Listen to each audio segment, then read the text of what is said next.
Alors il t'a sauvé. Je vais seulement dire merci, oh Jésus. Je veux seulement dire, Je vais seulement dire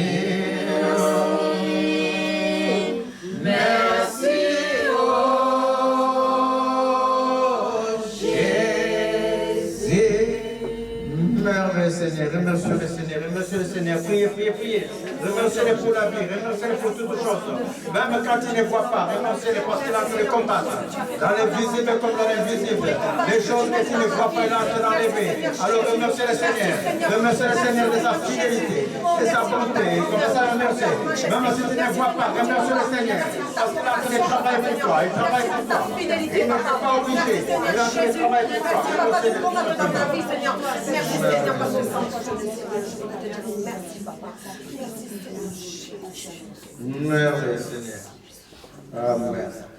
Gloire à Dieu. La forme de nous asseoir. La fidélité de Dieu.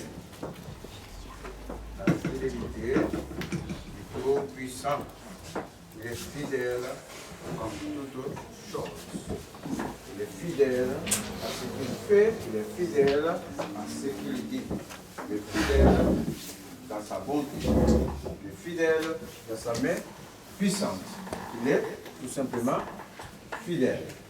Merveilleux Seigneur. Merveilleux Seigneur. Dans le livre des Nombres, tu peux me lire le nombre 23, 19. Dieu n'est point un homme pour mentir, n'est point un homme pour mentir, ni fils d'un homme pour se repentir. ni un fils d'homme pour se repentir. Ce qu'il a dit, Ce qu'il a dit, ne le fera-t-il ne le pas? fera-t-il pas? Ce qu'il a déclaré, Ce qu'il a déclaré, ne ne l'exécutera-t-il pas? Merveilleux Seigneur, arrêtez là. Dieu n'est point un homme pour mentir, ni un fils d'homme pour se repentir. Un homme peut mentir, un homme peut se repentir. Il te promet, il se repent. Il ne fait pas la chose. Mais Dieu, lui, ce qu'il a dit, ne le fera-t-il pas? Ce qu'il a prononcé dans ta vie, ce qu'il a décidé pour ta vie. Si Dieu ne le fait pas, ça veut dire qu'il n'est pas Dieu. Si Dieu ne le fait pas, ça veut dire qu'il est un homme. Un homme peut mentir. Un homme ne peut pas faire. Un homme peut te promettre, mais ne pas exécuter la promesse. Et Dieu, si Dieu fait cela, ça veut dire qu'il est comparable à un homme. Mais comme il ne peut pas être comparable à un homme, comme il est Dieu, le Père de qui vient de toutes choses, comme il est Dieu, c'est lui qui soutient ta vie. C'est lui qui soutient ta vie. Comme il est Dieu, c'est lui qui avait quitté son trône pour prendre ta place. Il avait quitté son trône de gloire, adoré par les anges, adoré par les mondes célestes, adoré par la nature. Mais il avait quitté tout cela pour prendre ta place, pour s'avilir, prendre la place inférieure aux anges, afin de te sauver. C'est Dieu-là, ce qu'il a dit dans ta vie, ne le fera-t-il pas? Ce qu'il a déclaré, ce qu'il a décidé, ne l'exécutera-t-il pas? Il va l'exécuter. Amen. Les pensées de paix et de bonheur qu'il a prononcées, il va les faire. Amen. Il va rentrer dans ta grâce. Amen. Il va rentrer dans ta délivrance. Oh, tu vas rentrer dans l'élévation pour élever le Seigneur. Car lui seul est adoré. Amen. Merveilleux Seigneur. Quand Moïse a vu les enfants d'Israël, tu peux enlever mon petit. Mets-moi le texte du jour. Quand Moïse a vu les enfants d'Israël, quand ils ont fini d'être libérés, Moïse dit dans le livre de Deutéronome 7, 9, c'est Dieu là, il est fidèle de génération en génération, jusqu'à millième génération. C'est pas sa main puissante. Il a Deutéronome 7, 9. Après le nombre là, Deutéronome 7, 9. Il a dit que ce Dieu là, il nous a libérés de la main puissante. Et il est fidèle de génération jusqu'à millième génération. Vas-y, 7, 9. Sache donc, sache donc que c'est l'Éternel ton Dieu qui est Dieu. Sache donc, celui dont je suis en train de parler, celui que j'ai dit tout à l'heure, qui n'est pas un homme celui qui s'appelle l'Éternel. Celui qui existe par lui-même. Éternel, ça veut dire qu'il existe par lui-même. Ça veut dire qu'il existe par la sémence d'un homme. Est-ce que vous comprenez? Nous existons par la sémence d'un homme. Lui, il existe par lui-même. C'est par lui que la sémence d'un homme fut fortifiée. Enfin que nous existons. Est-ce que vous comprenez? C'est Dieu, c'est lui qui est Dieu. Non seulement il est Dieu, il est ton Dieu. Dites avec moi, il est mon Dieu. Il est mon Dieu. Et c'est lui qui est Dieu. Et c'est Dieu, il est fidèle, il garde son alliance. Il ne ment point. Il ne peut pas mentir. Non seulement garde son alliance et sa miséricorde jusqu'à la millième génération envers ceux qui l'aiment et qui observent ses commandements. Sa miséricorde. Ça veut dire que sa bonté. Sa bonté. Moïse a mis l'accent sur la fidélité de Dieu. Il est fidèle. Parce que vous savez, à un moment donné, les enfants de l'époque n'arrivaient pas à regarder le visage de Moïse. C'était rempli de la gloire de Dieu parce qu'il était dans la présence de Dieu. Alors, certains même pouvaient croire qu'il était Dieu. Alors Moïse va leur montrer la différence. Il y a un Dieu. Ce n'est pas moi qui suis Dieu. Il y a un Dieu qui est fidèle qui nous a libérés. Ce n'est pas moi Moïse qui vous ai libéré. C'est Dieu qui vous a libéré. C'est ça qu'il est en train de dire à ses enfants de cette époque-là. Et la parole déclare, dans toute la maison de Dieu, Moïse a été déclaré fidèle et ami de Dieu. On a dit qu'on n'en verra jamais de comme ça jusqu'à notre époque. Mais c'est Moïse qui met l'accent sur la fidélité de Dieu. Pourquoi c'est la fidélité de Dieu? Il faut m'ouvrir le livre des Hébreux. Hébreux 3. Hébreux 3. Que dit le livre des Hébreux 3 sur Moïse et sur Jésus? Parce qu'il faut bien marquer la différence. Hébreux 3, 5. 5, comment ça 5?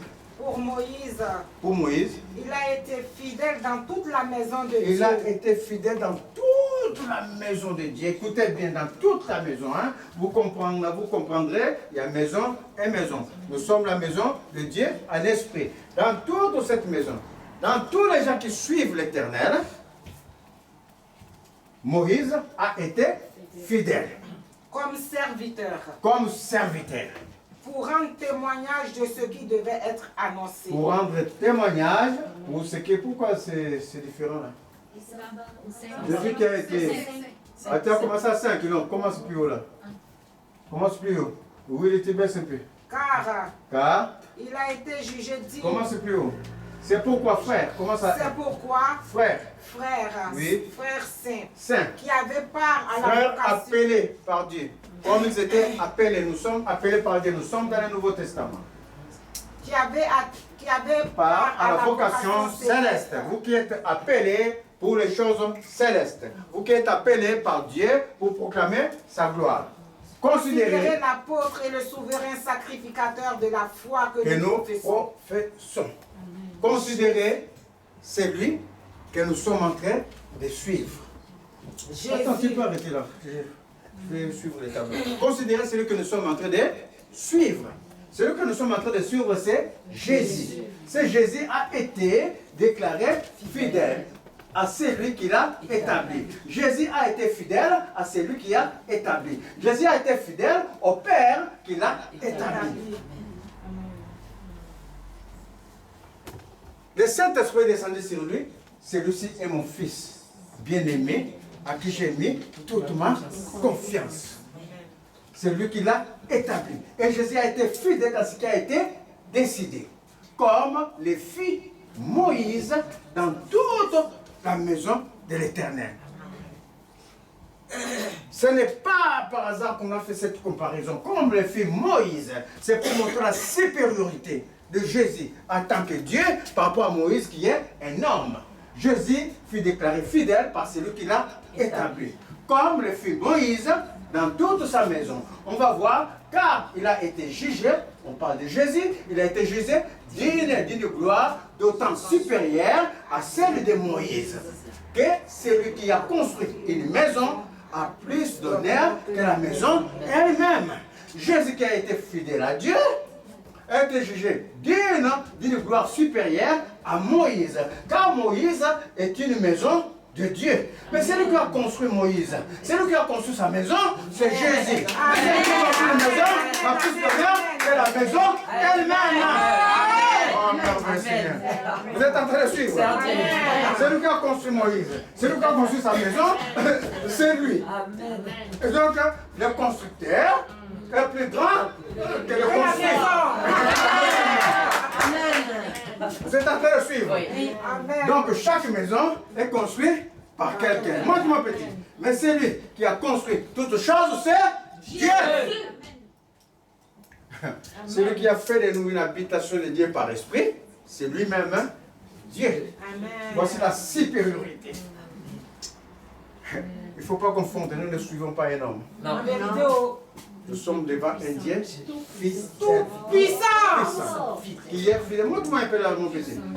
Mais Christ l'est comme fils sur sa maison. Ah, il faut enfanter Christ. Amen. Christ a été enfanté. Christ a été dans les entrailles d'une femme. Christ est fils. Oui, je suis. Il est fils sur sa maison. Et sa maison, c'est nous. Ça veut dire que toi, tu es maman de Christ. Amen. Ça veut dire qu'il faut porter Christ dans tes entrailles. Ça, c'est trop fort. Il t'a construit, il faut les porter. Dans tes entrailles. Il faut les vouloir. Si tu ne veux pas, il ne sera pas. Il ne va pas venir. Il faut les vouloir pour les porter dans tes entrailles. Et sa maison, c'est nous. C'est pourquoi c'est l'eau qui l'a dit. Quand le Saint-Esprit aujourd'hui, si vous entendez sa voix, ne résistez pas. Merveille Seigneur. On est en train de parler de la fidélité de Dieu et la bonté de Dieu. Dieu ne peut pas se renier du livre de 2 Timothée. C'est 2 Timothée combien c'est 2 Timothée, vous dites même le texte s'il te plaît. 2 Timothée. Mais moi juste le titre. Dans le livre de 2 Timothée, il est écrit, Dieu ne peut pas se renier lui-même. 2 Timothée 2, 11 à 13. 2 Timothée 2, 11 à 13. Cette parole est certaine. Cette parole, la parole de la Bible, la parole de la démonstration, la parole des Hébreux que nous sommes en train de lire, le Deutéronome que nous avons lu est certaine. C'est inspiré par Dieu. Ce n'est pas la parole d'un homme. Si nous sommes morts avec lui, si nous sommes morts avec Christ, nous vivrons aussi avec lui. Nous sommes en train de commémorer. C'est le mois de la puissance de la résurrection. Tous ces mois-ci, on va être dans l'Eucharistie avec le Seigneur. Amen. Dimanche après dimanche. Jusqu'à l'apothéose. L'apothéose, c'est les fins. Jusqu'à la résurrection. Donc, qu'est-ce qu'il a dit? Si nous persévérons, nous régnerons aussi avec lui. Nous régnerons avec lui. Oh, qui veut régner? Qui veut régner sur les choses du monde? Qui veut régner sur les choses du monde? Si nous le Attends, qui veut régner? Sur les obstacles? Qui veut régner? Sur les pensées du monde? Qui veut régner sur toutes choses? Oh, recevons le nom de Jésus. Merci Seigneur. Si nous persévérons, si nous le régnons, oui, lui aussi, il va nous régner. Mais le Seigneur a fait par sa grâce, quand j'ai posé la question, personne n'a régné le Seigneur. Nous voulons régner avec le Seigneur. Dites avec moi, je vais régner avec le Seigneur. Je vais régner avec le Seigneur. Oh, je suis avec le Seigneur. Je vais régner avec lui toutes choses. Merveilleux Seigneur. Si nous sommes infidèles, il demeure fidèle. Lui demeure fidèle. Car il ne peut se régner. Il ne peut se régner lui-même. Qui est fidèle au Seigneur? Qui est fidèle? On essaie d'être fidèle. Bonne réponse. Nous sommes tous infidèles quelque part. Parce que nous ne sommes pas encore à sa dimension. Il nous amène parfait de jour en jour. Pour que nous soyons dans sa dimension. Mais parce que nous sommes infidèles, lui, Dieu va rester fidèle. Parce que si lui, il demeure, si lui devient infidèle, ça veut dire que pour nous, c'est fini. Lui va rester fidèle dans sa position, fidèle dans son autorité, fidèle dans sa bonté, fidèle dans sa grâce. Il va te couvrir tout le temps. Si tu ne te couvres pas, c'est fini pour toi. Alors Dieu va demeurer, si nous sommes infidèles, Dieu, lui, il demeure fidèle. Et la parole continue, parce qu'il ne peut se renier lui-même. Il ne peut pas annuler sa personne. Et je ne peux pas renier ma personne. Il ne peut pas renier. Oh, mais il ne peut pas se renier lui-même. On ne parle plus, on parle de la personne. On ne peut pas. Je ne sais pas comment faire. Il peut se renier lui-même. Il ne peut pas se renier. Voici pourquoi il est fidèle. Voici pourquoi il va demeurer fidèle. Il ne peut pas annuler même sa nature. C'est ça. Il ne peut pas annuler son existence. Sa préexistence. Il ne peut pas. Il ne peut pas dire qu'il n'est pas Dieu. Il ne peut pas. Il ne peut se renier lui-même. Et il est le Dieu de ta vie. Amen. Il est avec moi dans mes affaires. Dans mes affaires. Dieu ne peut pas se renier. Dieu ne peut pas se renier. Dans ma vie. Dans ma vie. Dieu ne peut pas se renier. Dieu ne peut pas se Dans la vie renier. de mes enfants. Dans la vie de mes Dieu ne peut pas se renier. Dans la vie de mon couple. Dieu ne peut pas se renier. Dans ma famille. Dieu ne peut pas se renier. Dieu ne peut pas se renier. Il ne peut se renier lui-même. Merveilleux Seigneur. C'est ainsi que cette fidélité se manifeste par sa bonté. Toujours. Parce que cette fidélité, il faut que ça soit palpable. Alors dites avec moi, je vais chercher la fidélité de Dieu. Il faut que ça soit palpable dans ma vie. Cette fidélité va toucher ma vie. Cette fidélité va toucher ma vie. Merveilleux Seigneur. Parce que si ça ne touche pas ta vie, les paroles que nous sommes en train de dire sont des paroles vaines. Alors va manifester sa bonté. Comme il avait manifesté sa bonté dans cette femme. Luc 7. Ouvrez Luc 7, la veuve de Naïm. Vous allez voir, dans tous les autres passages, c'est Luc 7, la veuve de Naïm. Vous avez trouvé? Dans les autres passages de la Bible, vous allez voir, les gens viennent. Maître, je vais être guéri. Ils sollicitent Jésus. Mais toi, sans que tu ne fasses rien, bien que notre cœur était à Christ, bien que nous aimons Jésus, mais à un moment donné de notre vie, avant de venir à Christ, à un moment donné de notre vie, de temps en temps, il y a des choses qui veulent envenimer notre vie, le Seigneur, sans que toi tu demandes, sans que toi tu fasses quelque chose. Le Seigneur, dans ta fidélité, dans sa fidélité plutôt, parce qu'il ne peut pas se renier, parce qu'il a dit que je t'ai fait grâce, parce qu'il a dit que ma miséricorde est sur toi. Alors le Seigneur va se positionner dans beaucoup de choses sans qu'on se le sache.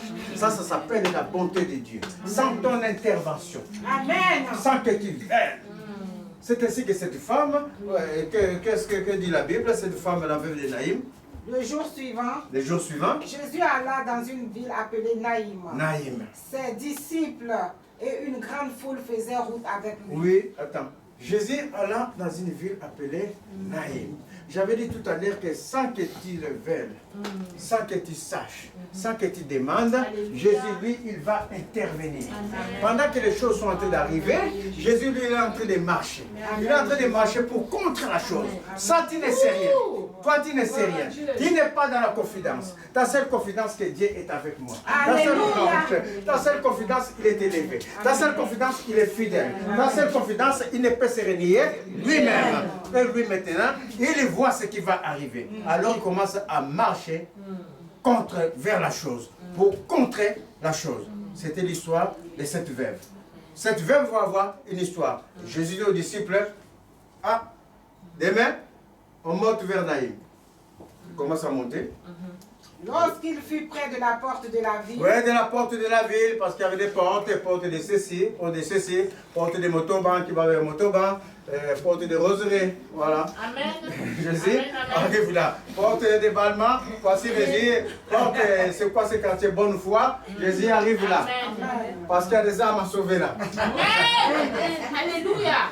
Voici. On portait en terre un mort. Un mort. Et fils unique de sa mère. Qui était veuve. Qui était veuve. Arrête là. Pendant que Jésus rentre dans cette porte appelée Naïm, pendant que Jésus a vu qu'à Naïm, il y a une veuve, que la mort va frapper dans sa maison. Et quand la mort va frapper dans sa maison, ça veut dire que la mort va déstabiliser la vie de cette femme. Qui n'a que comme seul fils, seule richesse, son fils.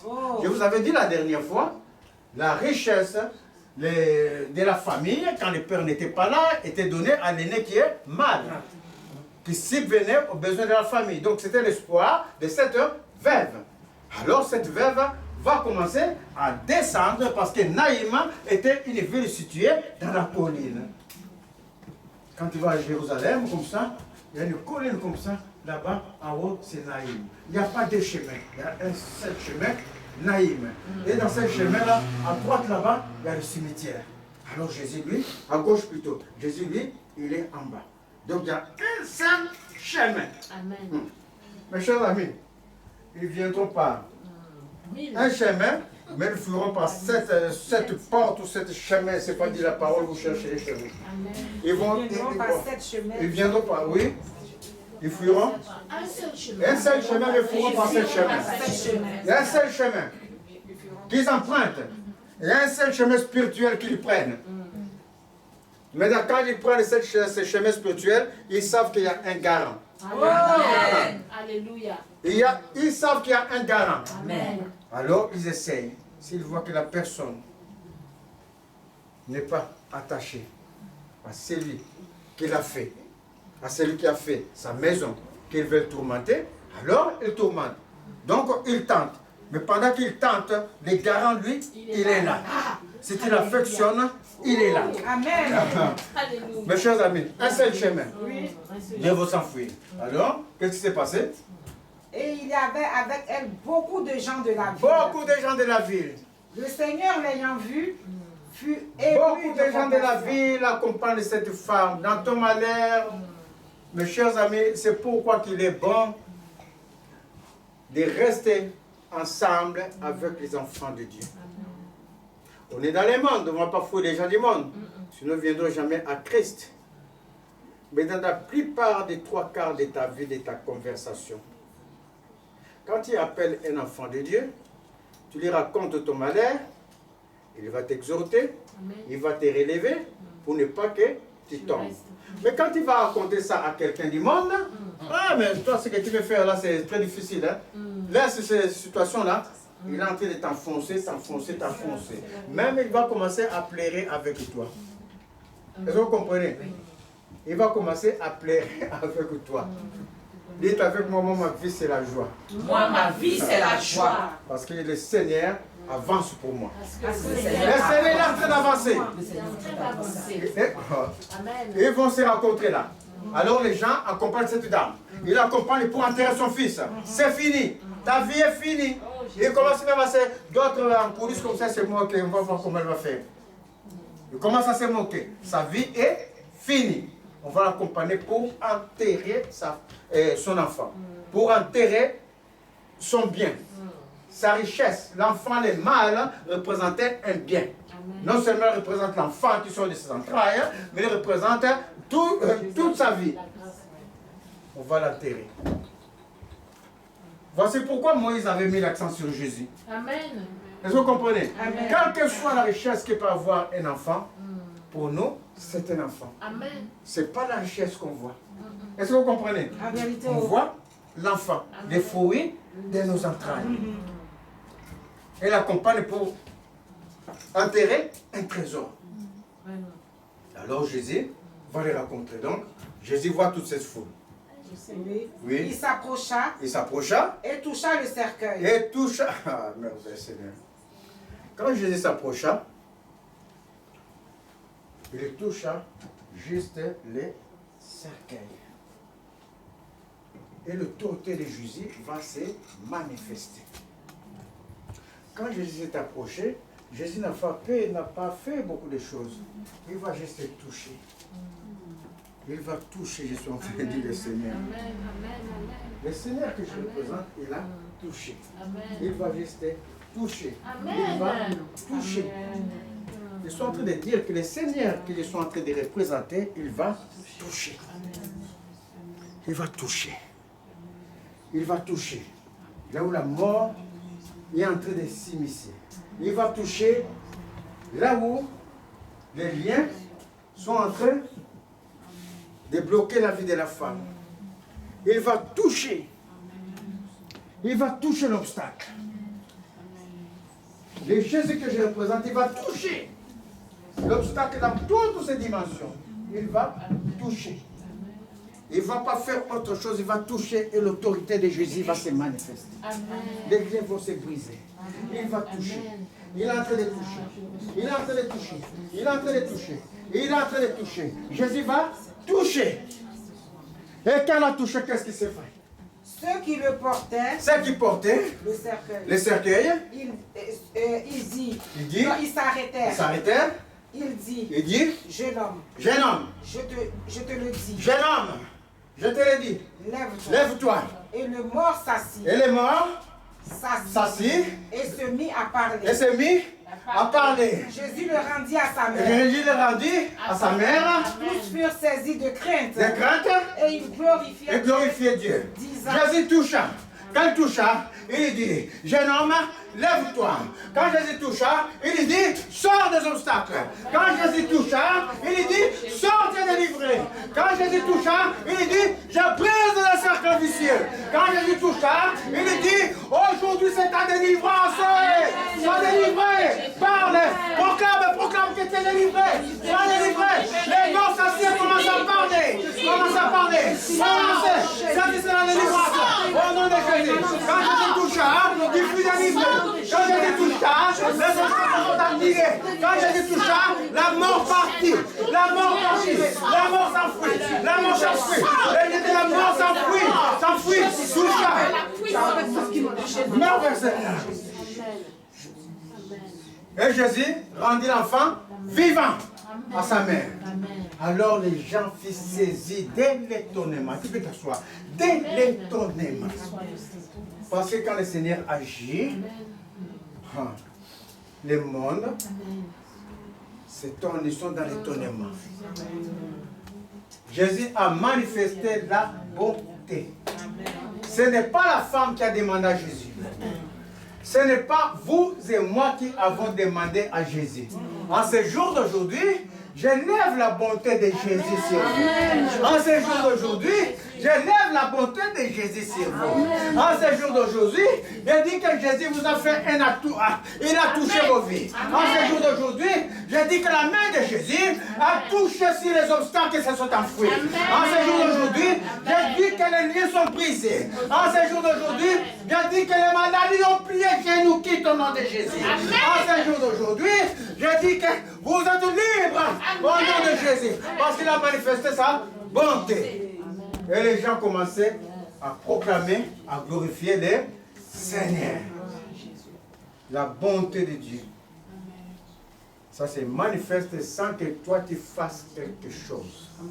Cette bonté fait partie de ses grâces. C'est gratuit. Amen. Et ce mois-ci, ce mois d'avril, nous allons vivre la gratuité. Dieu va donner gratuitement à celui qui croit à ses commandements. Sa fidélité va se manifester gratuitement jusqu'à ta millième génération. De génération en génération. C'est le mois de la Pâque de l'Éternel. C'est gratuit. C'est gratuit ce mois-ci. Tout ce qu'il nous demande, c'est de s'affermir dans sa parole. Tout ce qu'il nous demande, d'avoir les yeux rivés vers lui. Tout ce qu'il nous demande, de connaître, de savoir dans notre cœur qu'il est fidèle, il ne peut pas se renier. Il ne peut pas annuler sa personne. Dieu ne peut se renier lui-même. Ce n'est pas Dieu. Il possède la vie en lui. La mort ne peut pas dans sa vie. C'est ainsi que la mort ne peut pas dans notre vie. Est-ce que vous le savez? Quand même tu mourras dans ce siècle, dans ce monde, lui va te donner la vie éternelle. Amen. Et si tu crois, même si tu meurs, même si les obstacles veulent t'engloutir, même si la mort vient dans les doigts, oh, mes chers amis, tu vivras, dit Jésus. Amen. Et il demanda, crois-tu cela? Oui, je crois, Seigneur. Dites oui, je crois, Jésus. Oui, je crois, Jésus. Recevez la puissance de la résurrection. Recevez. Au nom de Jésus. Et soyez bénis. Merveilleux Seigneur. Comme j'avais dit, ce mois-ci, c'est le mois de la commémoration. C'est le mois de la gratuité. Tous les dimanches, on va commencer à commémorer. Parce que ça se passe ce mois-ci. Hein. Quand la chrétienté dans le monde entier décide qu'on a Pâques, quand toi, dans ta maison, tu décides de t'appeler les amis, tu appelles ta famille, tu dis que c'est mon anniversaire. Ça veut dire que c'est vrai ta jour de naissance. Et le monde entier, ceux qui suivent Jésus, ils ont dit que nous avons Pâques. On va se souvenir quand Jésus nous a rachetés. Ça veut dire que c'est là, ça veut dire que dans le monde spirituel, il y a quelque chose en train de se passer.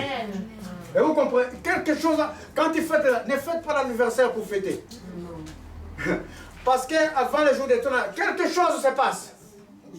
Amen, en vérité. Quelque chose se passe dans le souvenir de ta naissance. Amen. Là, quelque chose est en train de se passer. Et cette chose, cette année, nous allons les saisir.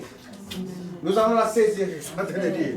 La puissance de la résurrection, on va la saisir. Chaque dimanche, on va aller vers le Seigneur pour commémorer, jusqu'à la saisir complètement à l'apothéose des fins. Donc, on va... Qui s'occupe de ça là? Agnès ou Yvonne, peu importe.